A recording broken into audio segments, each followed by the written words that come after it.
Hello students, welcome to Learn Easy classes. This is the second lecture of Cell, the fundamental unit of life. If you have not watched it first lecture yet, then check it out from the link that I have provided in the description box. So let's start today's lecture.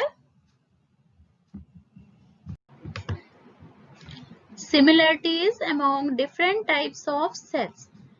इस topic में हम देखेंगे कि different types की sales होती हैं, बहुत सारी वैरायटी ऑफ सेल्स होती हैं, अलग अलग शेप की, साइज की, अलग अलग डिफरेंट कैटेगरी की सेल होती हैं।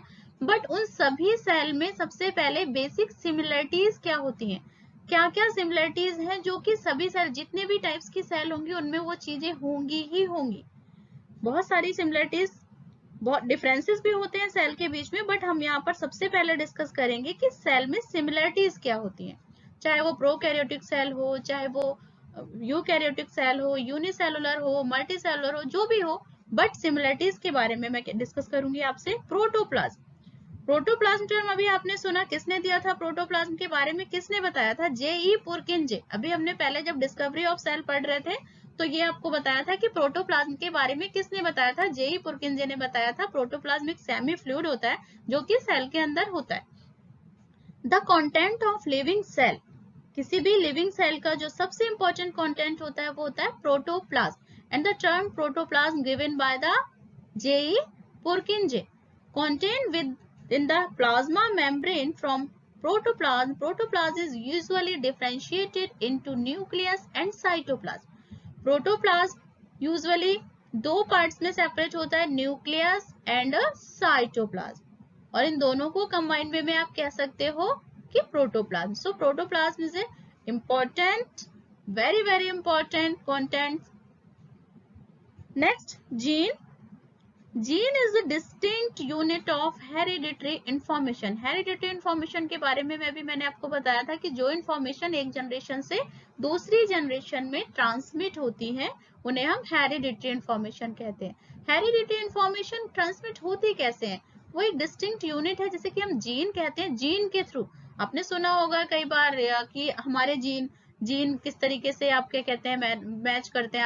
आपके में कुछ पेरेंट्स के जीन होंगे, आप में कुछ कैरेक्टर्स ऐसे हैं जो कि आपके पेरेंट्स से आए हैं, तो आप कह सकते हो कि हमारे gene is inherited from one generation to next and determine an observable trait of an organism. Observable trait means जिन्हें कि हम देख भी सकते हैं ट्रेट, जैसे आपकी आईज ब्राउन है, आपके हेयर ब्लैक है या हेयर ब्राउन है, या आपके और भी बॉडी के ऐसे बहुत सारे कैरेक्टर्स जिन्हें कि आप ऑब्जर्व कर सकते हो।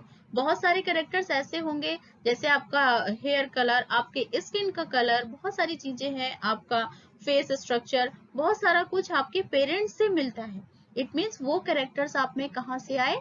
आपके पेरेंट्स से आए। तो वो कैरेक्टर्स क्या हो गए? हेरिडिटरी कैरेक्टर्स हो गए, जो कि ऑब्जर्वेबल ट्रेट हैं जिन्हें कि आप देख सकते हो।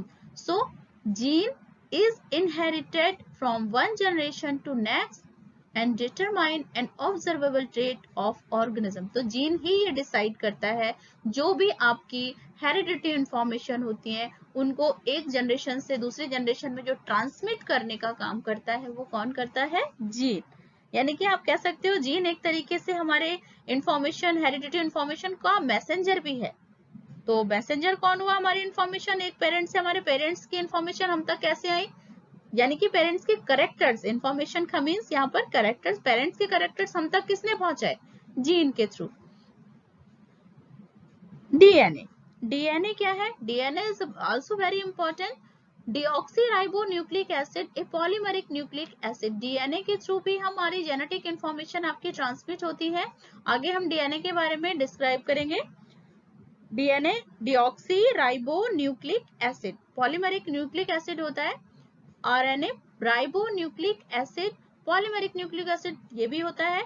आरएनए आपका स्पेशली जेनेटिकली तो इंफॉर्मेशन ट्रांसमिट करने में हेल्प करता ही करता है, बट इसके अलावा जो प्रोटीन सिंथेसिस का काम होता है वो भी आपका आरएनए ही करता है। तो प्रोटीन सिंथेसिस में सबसे इंपॉर्टेंट रोल जो होता है वो आरएनए का होता है, और डीएनए का इंपॉर्टेंट रोल होता है जीन के ट्रांसमिशन में। जो भी जीन ट्रांसमिट होते हैं एक जनरेशन से दूसरी जनरेशन में, वो आपके डीएनए के थ्रू ही होते हैं। तभी आपने सुना होगा कि किसी भी पेरेंट्स का डीएनए अपने बच्चों से जब कुछ डिस्प्यूट्स हो जाते हैं कि डीएनए मैच कराते हैं कि उसके जीन उससे मिलते हैं या नहीं, बच्चों के जीन मिलते हैं या नहीं मिलते हैं, कोई भी प्रॉपर्टी का डिस्प्यूट होता है, कोई अदर डिस्प्यूट होता है, तो डीएनए टर्म्स आपने सुना होगा। तो डीएनए, तो यहाँ पर ये सिमिलरिटीज मैंने आपको बताई कि क्या क्या सिमिलरिटीज सभी टाइप के सेल में होती है। मतलब कोई भी सेल हो उसमें डिफरेंसेस कुछ भी हो, बट ये सिमिलरिटीज तो होगी ही होगी। प्रोटोप्लाज्म सभी सेल में होगा, जीन होगा, डीएनए और आरएनए। तो ये 4 सिमिलरिटीज हैं, बेसिक सिमिलरिटीज, जो कि सभी टाइप के सेल में होगी। तो हम आगे डिस्कस करते हैं। आई होप कि इतना आपको समझ आ गया होगा कि क्या सिमिलरिटीज होती है सभी सेल में। ओके, तो यहाँ पर आपको डायग्राम दिख रहा है प्रोकैरियोटिक एंड यूकैरियोटिक सेल। इस डायग्राम को बहुत अच्छे से समझना है, क्योंकि इस डायग्राम पर बेस्ड ही आपका पूरा आगे का लेसन है, और आगे की बहुत सारी चीजें इस डायग्राम पर ही बेस्ड हैं। तो इसको बहुत ध्यान से देखना है और इसे बनाने की भी प्रैक्टिस करनी है स्टूडेंट्स आपको। तो प्रोकैरियोटिक, इसका मतलब मैंने पहले भी आपको बताया है, जैसे कि प्रो मीन्स प्रिमिटिव और कैरियोटिक मीन्स न्यूक्लियस। ऐसे सेल्स जिसमें कि प्रिमिटिव न्यूक्लियस होता है वो प्रोकैरियोटिक सेल्स होते हैं, एंड यूकैरियोटिक सेल्स जिसमें कि एडवांस न्यूक्लियस होता है। यू मीन्स एडवांस और कैरियोटिक मीन्स न्यूक्लियस। तो ऐसे सेल्स जिसमें कि एडवांस न्यूक्लियस होता है वो यूकैरियोटिक सेल्स होते हैं, और जिसमें कि प्रिमिटिव न्यूक्लियस होता है वो प्रोकैरियोटिक सेल्स होते हैं। प्रोकैरियोटिक और यूकैरियोटिक टर्म्स हमने जब पढ़ा था, जब यूनिसेलुलर और मल्टीसेलुलर ऑर्गेनिज्म का डिफरेंसेस के बारे में जब हम बात कर रहे थे, तो यहाँ पर ये टर्म्स हमने पढ़ा था कि यूनिसेलुलर होते हैं वो प्रोकैरियोटिक टाइप होते हैं, और जो मल्टीसेलुलर होते हैं वो यूकैरियोटिक टाइप सेल होते हैं। अब यहाँ पर हम डिस्कस करेंगे कि यूकैरियोटिक टाइप सेल दिखते कैसे हैं, क्या क्या चीजें उनमें होती हैं, और प्रोकैरियोटिक सेल किस टाइप के होते हैं। तो सबसे पहले यहाँ पर जो आपको डायग्राम दिख रहा है, ये यूकैरियोटिक सेल का डायग्राम दिख रहा है।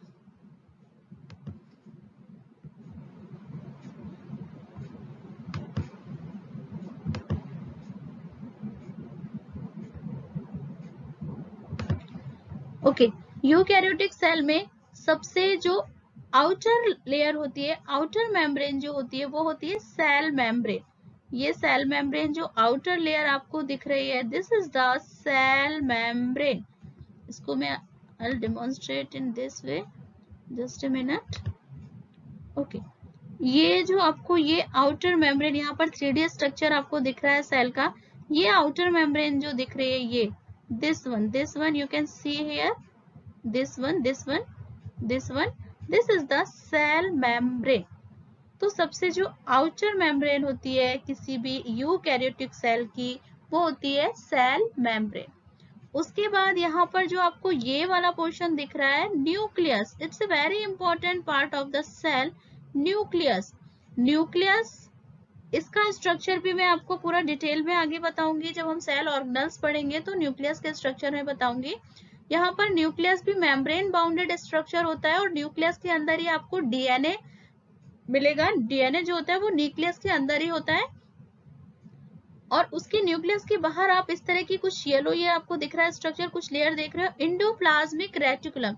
ये एक तरीके का नेटवर्क होता है। यहाँ पर डायग्राम में थोड़ा सा आपको समझ कम आ रहा होगा, मैं आगे आपको एक और डायग्राम बताऊंगी, उसमें आपको इंडोप्लाज्मिक रेटिकुलम का स्पेशली डायग्राम केवल इंडोप्लाज्मिक रेटिकुलम का ही बताऊंगी। अभी केवल आपको यहाँ पर इस डायग्राम में सेल ऑर्गेनल्स क्या क्या होते हैं, यूकैरियोटिक सेल में क्या होता है और प्रोकैरियोटिक सेल में क्या होता है, ये समझना है।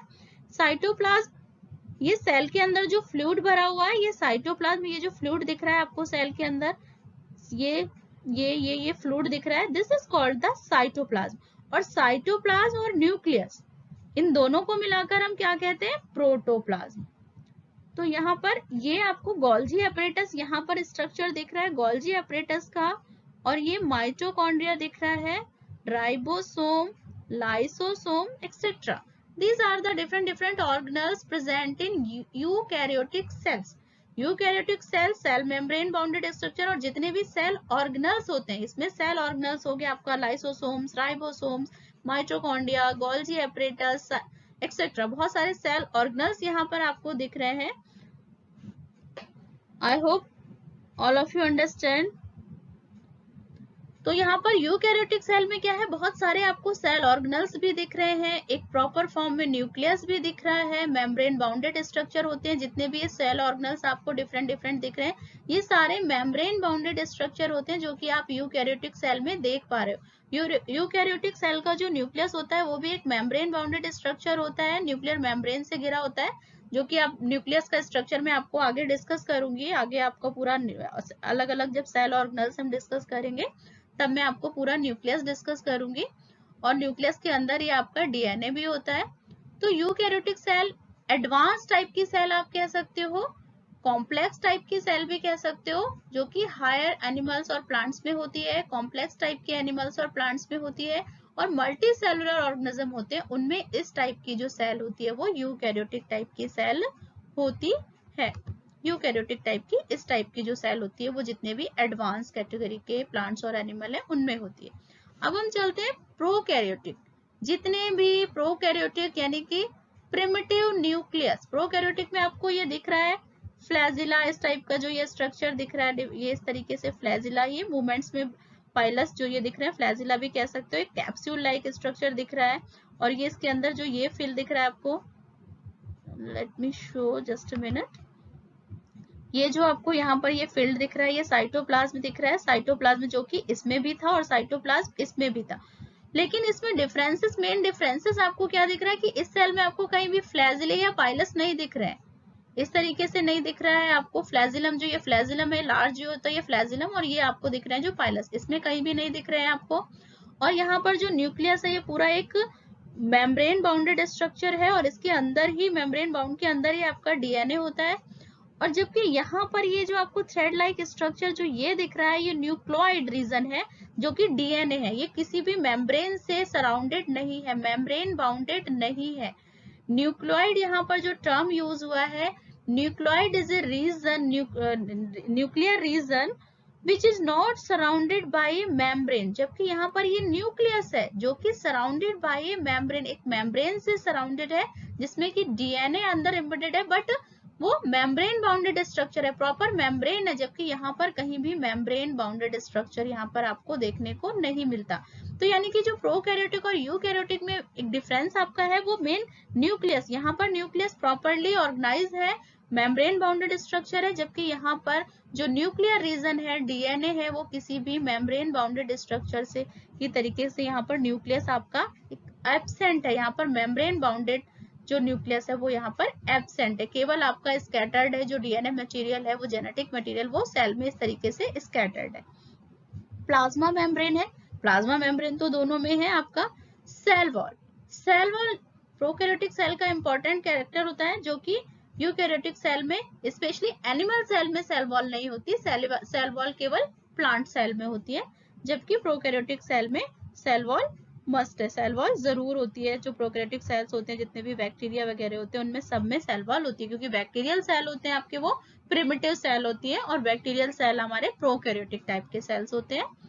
तो यूकैरियोटिक सेल और प्रोकैरियोटिक सेल, प्रिमिटिव सेल से आपको समझ आ रहा है, न्यूक्लियस सबसे इंपॉर्टेंट जो टर्म हमने यहाँ पर, जैसे कि नाम से ही पता चल रहा है कि यूकैरियोटिक में एडवांस न्यूक्लियस है, ये आपको स्ट्रक्चर दिख रहा है, और प्रोकैरियोटिक में प्रिमिटिव टाइप का न्यूक्लियस है, कि यानी कि जहाँ जेनेटिक मटेरियल तो है, क्योंकि जेनेटिक मटेरियल किसी भी लिविंग ऑर्गेनिज्म में बहुत जरूरी है, तो जेनेटिक मटेरियल तो प्रेजेंट है। यहाँ पर न्यूक्लियोइड रीजन जो आप ये देख रहे हो न्यूक्लियोइड तो है, बट यहाँ पर प्रॉपर न्यूक्लियस एब्सेंट है, प्रॉपर जो हाईली ऑर्गेनाइज्ड न्यूक्लियस है वो यहाँ पर मिसिंग है। और यहाँ पर फ्लैजिला भी प्रेजेंट है, जबकि फ्लैजिला यहाँ पर प्रेजेंट नहीं है। तो स्ट्रक्चर से आपको समझ आ गया होगा कि प्रोकैरियोटिक सेल और यूकैरियोटिक सेल में बेसिक डिफरेंसेस क्या है। आगे मैं आपको इनके डिफरेंसेस भी डिस्कस करूंगी, टेबुलर फॉर्म में डिफरेंसेस डिस्कस करेंगे, बट अभी आपको केवल स्ट्रक्चर दिखाना जरूरी था, क्योंकि स्ट्रक्चर से आपको इसकी बहुत सारी, जैसे कि यहाँ पर एक चीज और मैं आपको बताना चाहूंगी कि जितने भी सेल ऑर्गेनल्स होते हैं वो यूकैरियोटिक टाइप में तो सेल ऑर्गन्स आपको दिख रहे हैं, different different, lysosome, ribosome, mitochondria, Golgi apparatus, but यहाँ पर प्रोकैरियोटिक सेल में आपको कहीं भी सेल ऑर्गेनल्स नहीं दिख रहे। It means membrane bounded cell organelles are present in eukaryotic cells, but membrane bounded cell organelles are absent in prokaryotic cells. तो प्रोकैरियोटिक सेल में आपके सेल ऑर्गेनेल्स भी नहीं होते, और जबकि यूकैरियोटिक सेल में सेल ऑर्गेनेल्स प्रेजेंट होते हैं। न्यूक्लियस भी आपका कॉम्प्लेक्स होता है, मेम्ब्रेन बाउंडेड होता है, इसमें न्यूक्लियस भी नहीं होता, इसमें सेल ऑर्गेनेल्स भी नहीं होते, इसमें सेल ऑर्गेनेल्स प्रेजेंट होते हैं। तो बेसिक डिफरेंसेस अब तक आपको समझ भी आ गया होगा स्ट्रक्चर से कि प्रोकैरियोटिक क्या है और यूकैरियोटिक क्या है, जैसा कि अभी हमने डिस्कस किया था प्रीवियस आपके सेक्शन में कि यूनिसेलुलर और मल्टीसेलुलर के बीच का जब हम डिफरेंसेस समझ रहे थे। तो आई होप कि प्रोकैरियोटिक टर्म और यूकैरियोटिक टर्म अब आप कभी भी नहीं भूलोगे। ओके बच्चा, so clear what is prokaryotic and what is eukaryotic cell.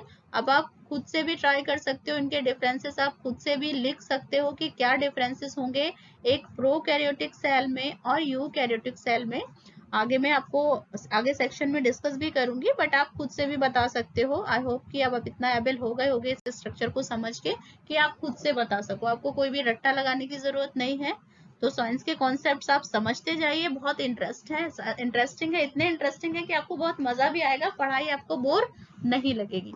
तो हम आगे के टॉपिक की तरफ चलते हैं। Okay students, differences between prokaryotic and eukaryotic cells. तो बच्चा आपने खुद भी देख लिया होगा अब तक कि क्या क्या डिफरेंसेस हैं यूकैरियोटिक और प्रोकैरियोटिक सेल में। तो चलिए मैं यहाँ पर आपको एक टेबुलर फॉर्म देती हूँ जिसमें कि प्रोकैरियोटिक और यूकैरियोटिक का डिफरेंसेस लिया हुआ है। एक एक करके वन बाय वन मैं आपको बताती हूँ। Prokaryotic cell and eukaryotic cell. Most prokaryotic cells are unicellular. Unicellular यानी कि जितने भी यूनिसेलुलर ऑर्गेनिज्म है उन सब में किस टाइप की सेल होगी, प्रोकैरियोटिक सेल होगी। Eukaryotic cells, most eukaryotics are multicellular. जितने भी यूकैरियोटिक सेल्स होते हैं वो सारे किस टाइप के ऑर्गेनिज्म में पाए जाते हैं, मल्टी सेलुलर ऑर्गेनिज्म जो होते हैं उनमें किस टाइप की सेल्स होंगी, यूकैरियोटिक टाइप की। और जितने ही यूनिसेलुलर ऑर्गेनिज्म होते हैं यानी कि जिनमें सिंगल सेल होती है उनमें किस टाइप की सेल्स होंगी, प्रोकैरियोटिक टाइप के सेल होंगे। सो क्लियर हो गया ये आपको पॉइंट कि जितने भी एक सेल वाले एनिमल्स ऑर्गेनिज्म है, सॉरी एनिमल्स टर्म यूज किया मैंने, ऑर्गेनिज्म यूज करेंगे, जितने भी एक सेल वाले ऑर्गेनिज्म है वो सारे में किस टाइप की सेल होगी, प्रोकैरियोटिक। और जितने भी मल्टी सेलुलर ऑर्गेनिज्म है उनमें किस टाइप के सेल्स होंगे, यूकैरियोटिक सेल्स होंगे।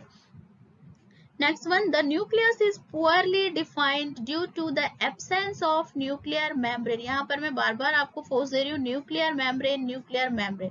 तो यहाँ पर जो न्यूक्लियस था, जैसा कि हमने अभी प्रीवियस डायग्राम में भी देखा, प्रोकैरियोटिक सेल का जब आपने डायग्राम आपने अभी देखा कि न्यूक्लियस जो है वो मेम्ब्रेन बाउंडेड नहीं था। न्यूक्लियर रीजन जो डीएनए था वो ऐसे ही सेल में स्कैटर्ड था, लेकिन यहाँ पर यूकैरियोटिक सेल की जब हम बात करते हैं तो nucleus is well defined and is surrounded by a nuclear membrane. Nucleus की एक पोजीशन वेल डिफाइंड पोजीशन थी और वो न्यूक्लियर मेम्ब्रेन के थ्रू सराउंडेड भी था, जबकि प्रोकैरियोटिक सेल में न्यूक्लियर मेम्ब्रेन एब्सेंट थी और न्यूक्लियस की जो पोजीशन थी वो भी डिफाइंड नहीं थी। Nucleolus is absent, nucleolus is present. Nucleolus क्या होता है, एक सॉलिड रीजन होता है, स्फेरिकल रीजन जो कि न्यूक्लियस में प्रेजेंट होता है। तो यूकैरियोटिक सेल में न्यूक्लियस होता है, तो न्यूक्लियस होता है तो ऑब्वियस है कि न्यूक्लियोलस भी प्रेजेंट होगा, जबकि प्रोकैरियोटिक सेल में न्यूक्लियस ही एब्सेंट होता है तो न्यूक्लियोलस भी प्रेजेंट नहीं होगा। It means you can say that nucleolus is absent and in eukaryotic cell nucleolus is present. Next fourth, cell organelles such as plastids, mitochondria, Golgi body etc. are absent. जितने भी cell organelles हमने पढ़े, देखे अभी last diagram में देखे, जो previous section में भी हमने डायग्राम आपको डिमोन्स्ट्रेट किया मैंने, तो उसमें आपने देखा कि प्रोकैरियोटिक सेल में इस टाइप के कोई भी ऑर्गेनेल्स नहीं है, मिसिंग थे ये ऑर्गेनेल्स। जबकि यूकैरियोटिक सेल में क्या है, cell organelles such as plastids, mitochondria, Golgi body etc. are present. जितने भी सेल ऑर्गेनेल्स हैं वो सारे हमारे यूकैरियोटिक सेल में प्रेजेंट थे, जबकि प्रोकैरियोटिक में ये सारे ऑर्गेनल सेल ऑर्गेनल्स आपकी मिसिंग थे। Bacteria and blue green algae are prokaryotic cell, bacterial cell और ब्लू ग्रीन एल्गी एक्सेट्रा ये सारे हमारे प्रिमिटिव टाइप के सेल्स होते हैं। और जितने भी यूनिसेलुलर मोस्टली आपके जो ऑर्गेनिज्म होते हैं वो सारे प्रोकैरियोटिक सेल्स होते हैं। यूकैरियोटिक सेल कौन कौन होंगे? Fungi, plants and animal cell और यूकैरियोटिक सेल। जितने भी फंगस वगैरह होते हैं, प्लांट सेल, एनिमल सेल, ये सारे हमारे यूकैरियोटिक सेल होते हैं। तो डिफरेंसेस क्लियर हो गया स्टूडेंट्स कि प्रोकैरियोटिक सेल और यूकैरियोटिक सेल में के बीच में क्या डिफरेंसेस है। ये आपको रटना नहीं है, बिल्कुल भी नहीं रटना है। Just go through the diagram. Diagram देखिए, डायग्राम के बाद आप उनमें डिफरेंसेस खुद से आप समझिए कि डायग्राम में क्या क्या डिफरेंसेस हमें दिख रहे हैं, और उन डायग्राम को आप नोट डाउन कीजिए और खुद ब खुद आपको ये टेबल बन जाएगी अपने आप से। तो ये टेबल आपको बिल्कुल भी नहीं रटनी है। कॉन्सेप्ट को समझिए और कॉन्सेप्ट को समझकर फिर अपने पॉइंट्स उसमें लिखिए, ताकि आपको साइंस बहुत इजी लगेगी। रटा करोगे तो साइंस थोड़ी सी मुश्किल होती है। Am I right? ओके, तो अब हम आगे सेक्शन में चलते हैं। आई होप कि जितना अभी तक आपको बताया ये क्लियर हो गया होगा। और अगर किसी भी स्टूडेंट्स को कोई प्रॉब्लम है, कुछ भी आपको समझ नहीं आया है, तो आप प्लीज कमेंट सेक्शन में कमेंट करिए। मैं आपको जितना पॉसिबल होगा, जल्दी पॉसिबल होगा, मैं आपको रिप्लाई भी दूंगी। सो प्लीज अगर आपको कोई डाउट्स हैं तो आप कमेंट सेक्शन में जाकर कमेंट कर सकते हैं। अब हम आगे डिस्कस करते हैं students. Okay, cell number, shape and size. Cell number और शेप साइज के बारे में हम डिस्कस करेंगे कि सेल कितनी होती है, शेप कैसा होता है, साइज कैसा होता है। ये सारी चीजें हम इस टॉपिक में कवर करेंगे। सेल डिफरेंट शेप और साइज के होते हैं। बहुत सारे ऑर्गेनिज्म ऐसे होते हैं जिसमें एक ही सेल होती है, अभी हमने पढ़ा था। बहुत सारे ऑर्गेनिज्म ऐसे होते हैं जो मल्टी सेलुलर ऑर्गेनिज्म होते हैं। अलग अलग ऑर्गेनिज्म में अलग अलग नंबर से सेल पाई जाती है, अलग अलग नंबर होता है सेल का, किसी में इतने सेल, किसी में पर्टिकुलर डिफाइंड सेल होते हैं। Cell vary in shape and size. Shape and size में भी सेल वेरी करती है, अलग अलग शेप साइज की होती है। They may be oval, spherical, rectangular, spindle shape, अलग अलग टाइप की सेल हो सकती है। और totally irregular like the nerve cell. और नर्व सेल जो होती है कि जो कि हमारी बॉडी की लार्जेस्ट सेल होती है, नर्व सेल। नर्व सेल में आपको आगे डिस्कस करेंगे, आगे के चैप्टर्स में हम डिस्कस करेंगे नर्व सेल का स्ट्रक्चर भी। तो इरेगुलर होता है। तो सेल हमारी किसी भी टाइप की हो सकती है, Oval, spherical, rectangular, irregular, spindle etcetera. The size of cells also varies in different organism. different organism में अलग अलग साइज भी होता है सेल का। कोई सेल बहुत छोटे होते हैं, कोई सेल बहुत बड़े होते हैं, अलग अलग टाइप के शेप्स साइज होता है सेल का। Most of the cells are microscopic in size. Microscopic in size means हम उसे नेकेड आइज से नहीं देख सकते, सेल को बहुत छोटी होती है cell. Cell can be seen only with the help of microscope. But कुछ सेल, ऑस्ट्रिच सेल की अगर मैं बात करूं, लार्जेस्ट सेल होती है, और जिससे ऑस्ट्रिच सेल जो होती है, ऑस्ट्रिच का जो एग होता है वो भी एक टाइप सेल है। ऑस्ट्रिच एग होती है, वो जो लार्जेस्ट सेल होता है उसको ही केवल हम नेकेड आइज से देख सकते हैं। बाकी जितने भी सेल्स होते हैं वो सारे माइक्रोस्कोपिक होते हैं, except ostrich egg. Ostrich egg जो होता है वो लार्जेस्ट सेल भी होता है। Microscopic in size like blood cell, while some cells are fairly large like nerve cell. nerve cell जो होती है वो आपको कुछ लार्ज होती है, बट लार्जेस्ट सेल की अगर मैं बात करूं तो वो क्या मैंने आपको बताया, ऑस्ट्रिच एग। ऑस्ट्रिच एग एक सेल है जो कि लार्जेस्ट सेल है। Number of cells from organism to organism. The count of cell में वेरी, डिफरेंट काउंटिंग हो सकती है सेल की। ऑर्गेनिज्म जैसे जैसे आप ऑर्गेनिज्म वेरी करता है तो उसके नंबर ऑफ सेल्स भी वेरी करते हैं। Humans have more number of cell than bacteria. जितने बैक्टीरियल सेल में, बैक्टीरिया में सेल होते हैं उससे ज्यादा ह्यूमंस में होते हैं। If an organism is made up of a single cell it is called the unicellular. Already you know very well, unicellular क्या होंगे भाई, single cell. Uni means one, cellular means cell, एक सेल है तो वो यूनिसेलर हो गए। और जो ऑर्गेनिज्म जिसमें बहुत सारी सेल्स हो गए वो आपके मल्टी सेलुलर हो गए।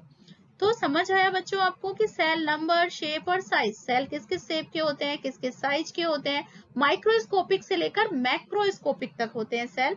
माइक्रोस्कोपिक तो बहुत नहीं होते, बट मोस्टली जितने भी सेल्स होते हैं, most of the cells are microscopic in size और can be seen only with the help of microscope. Cell different shapes के होते हैं। तो डिफरेंट शेप आगे I will show in next slide. Okay, shape and size of cell. यहाँ पर आप देख सकते हो कि ये जो आपको दिख रही है नर्व शेप, नर्व सेल पूरी इरेगुलर है। यहाँ पर कोई इसका रेगुलर शेप नहीं दिख रहा है आपको नर्व सेल का। हमारी बॉडी में नर्व सेल जो होती है वो लार्जेस्ट सेल होती है हमारी बॉडी की, जो कि नर्व सेल होती है। Irregular in shape. यहाँ पर ब्लड सेल आपको दिख रही है कुछ ओवल शेप में दिख रही है, स्मूथ मसल सेल आपको दिख रही है, स्पिंडल शेप में सेल दिख रही है, ये ओवम सेल आपको पूरी ओवल शेप में दिख रही है, बोन सेल आपको ये इस तरीके से दिख रहा है, बोन सेल, स्पर्म आपको just thread like structure sperm cell दिख रहा है, ये फैट सेल आपको डिफरेंट, यानी कि यहाँ पर आपको दिख रहा है कि डिफरेंट डिफरेंट स्ट्रक्चर के डिफरेंट डिफरेंट शेप के सेल्स आप देख पा रहे हो। यहाँ पर आप देखो डायग्राम में नीचे स्टेम सेल इस तरीके से आपको दिख रहे हैं, ब्लड सेल्स इरेगुलर शेप में, ये इस तरीके से रेक्टेंगुलर शेप में मसल सेल दिख रहा है आपको, यहाँ पर ये स्क्वायर शेप में आपको इंटेस्टाइनल सेल दिख रही है। तो सेल आपके जो डिफरेंट डिफरेंट शेप और साइज के भी पॉसिबल है। Living organism are made of different types of cells of different shape and size. जितने भी लिविंग ऑर्गेनिज्म है वो डिफरेंट डिफरेंट टाइप के सेल के बने होते हैं, और डिफरेंट डिफरेंट टाइप की सेल क्या होता है वो डिफरेंट डिफरेंट शेप और साइज की होती है। An unicellular organism differ in shape from another unicellular organism. अगर कोई यूनिसेलुलर ऑर्गेनिज्म है तो वो भी शेप में दूसरे यूनिसेलुलर ऑर्गेनिज्म से डिफरेंट होगा। एग्जाम्पल आप कह सकते हो कि अमीबा और पैरामीशियम दोनों यूनिसेलुलर है, प्रोटोजोन्स में आते हैं दोनों, लेकिन दोनों का शेप कैसा आपने देखा होगा प्रीवियस क्लासेस में, आपने अमीबा को भी देखा है, अमीबा का स्ट्रक्चर और पैरामीशियम दोनों का स्ट्रक्चर देखा होगा, तो दोनों एकदम डिफरेंट है शेप में। तो आप कह सकते हो कि यूनिसेलुलर ऑर्गेनिज्म का शेप दूसरे यूनिसेलुलर ऑर्गेनिज्म के शेप से एकदम डिफरेंट होता है। Within the multicellular organism there are a variety of cell. Multicellular organism में तो बहुत सारी सेल होती है। अब जब हमारी बॉडी में बहुत सारी सेल है तो डिफरेंट डिफरेंट टाइप की सेल हमारी एक ही सिंगल बॉडी में होती है।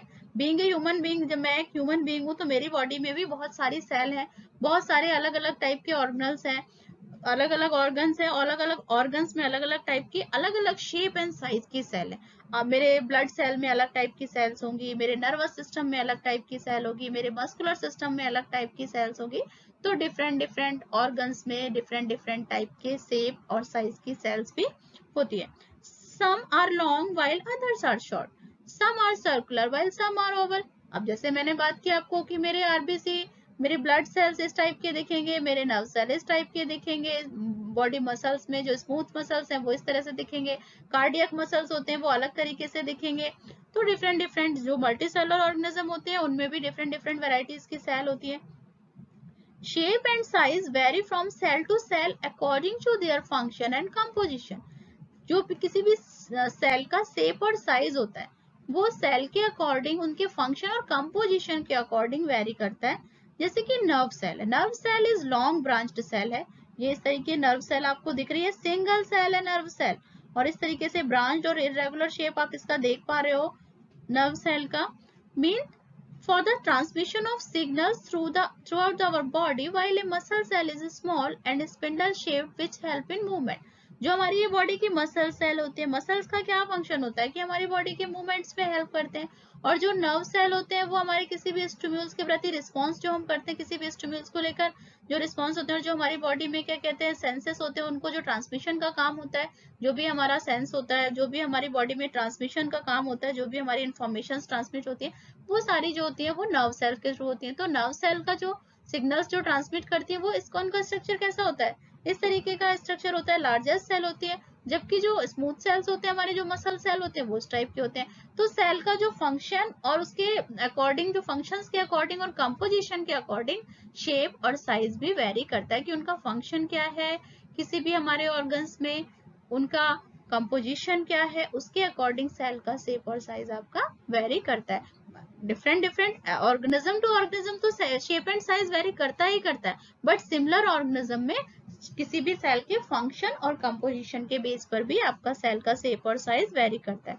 क्योंकि अगर हम एक कॉम्प्लेक्स ऑर्गेनिज्म की बात करें तो उनमें ये सभी टाइप की सेल होंगी। तो डिफरेंट डिफरेंट सेल अलग अलग टाइप के फंक्शंस और के लिए स्पेशलाइज्ड है, तो ये डिफरेंट डिफरेंट शेप्स और डिफरेंट डिफरेंट साइज की सेल आपको दिख रही होगी। सो आई होप कि सेल का शेप साइज आपको समझ आ रहा होगा कि सेल किस टाइप के होते हैं, शेप से साइज में क्यों वेरी करते हैं, किस टाइप से अलग अलग के सेल्स होते हैं, क्या शेप दिखता है, किस तरीके का साइज दिखता है, मल्टी सेलर में किस टाइप का होता है, यूनिसेलर में किस टाइप का होता है, डिफरेंट डिफरेंट टाइप के आपने शेप्स एंड साइज सेल के बारे में जाने।